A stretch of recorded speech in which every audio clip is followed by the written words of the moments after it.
부정맥이 생길 수도 있고요. 고혈압이 생길 수도 있습니다. 김한성 원장이 알려주는 수면에 대한 모든 것. 지난번에 이어서 수면 무호흡증에 관해서 질문 받고 답변해 보도록 하겠습니다. 코골이와 무호흡이 생기는 이유가 뭘까요?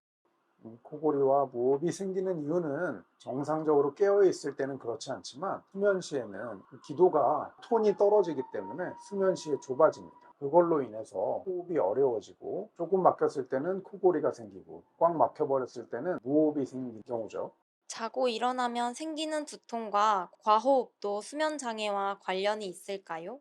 자고 일어났을 때 두통이 생기는 경우, 가슴이 답답하고 그런 경우들이 일반적으로 수면 무호흡 환자에서 흔하게 나타나는 증상입니다. 수면 시에 충분한 산소가 공급되지 못하면 그런 증상들이 충분히 생길 수가 있죠. 가끔 환자분들 중에 코골이가 심해서 혼자 자는데 꼭 치료를 해야 하는지 궁금해 하시더라고요. 코골이와 무호흡을 치료하지 않고 방치하면 어떻게 될까요?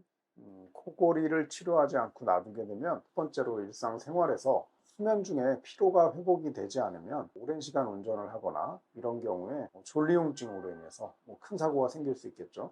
이런 사회생활에 문제가 생길 수도 있고요. 건강에 생기는 문제는 수면 중에 산소 공급이 안 되니까 우리 몸에서 산소가 떨어졌을 때 가장 약한 부분들이 장애를 일으키게 됩니다. 심장 같은 경우에는 무호흡이나 코골이가 있게 되면 심장세포가 손상되기도 하지만 가장 흔하게는 심장이 규칙적으로 뛰지 못하는 부정맥이 생길 수도 있고요. 고혈압이 생길 수도 있습니다. 고혈압 환자의 한 30% 정도에서는 무호흡이 나타나기도 하고요. 무호흡 환자의 50%에서는 고혈압이 있다, 이런 얘기도 있습니다. 남성분들 경우에는 무호흡이 심한 경우 남성 기능도 떨어질 수 있겠죠. 스트레스 호르몬이 증가하기 때문에 남성 호르몬 분비 감소로 인해서 문제가 생길 수도 있고, 렘 수면 같은 깊은 수면의 양이 줄기 때문에 남성 기능이 떨어지는 경우도 있습니다. 산소 공급이 원활하지 못해서 산소에 민감한 기관들이 손상을 받으면서 당뇨나 이런 것들도 생길 수 있고요.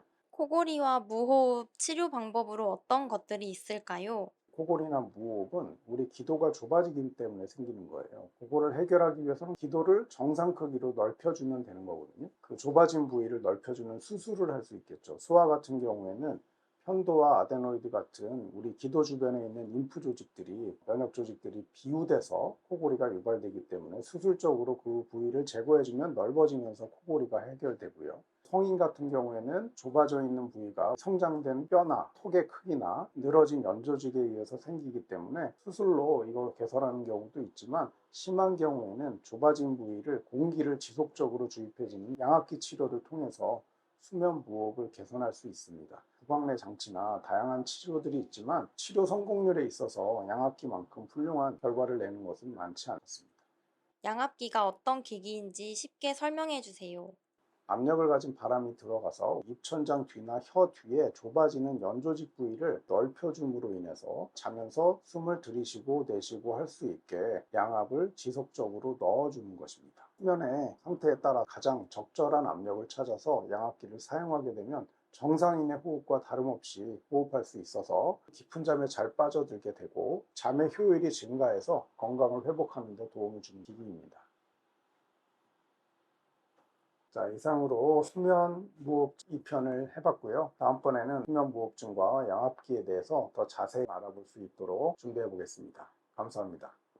김한성 원장이 알려주는 수면에 대한 모든 것.